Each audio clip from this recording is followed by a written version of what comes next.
పచ్చడి ఎట్లా చేయాలో చూద్దాం. ముందుగా చింతపండు పులుసుని పోసేద్దాము. పెప్పర్ పౌడర్ వేద్దాము.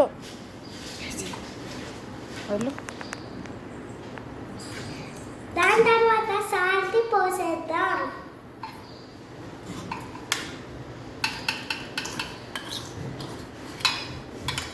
దాని తర్వాత బెల్లం ముక్కలు బెల్లంని పోద్దాం.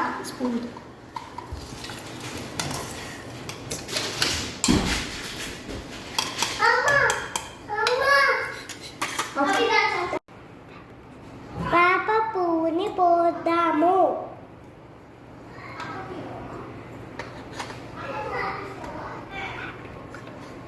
మామిడి ముక్కల్ని పోద్దాం. ఇప్పుడు కలిపేద్దాము.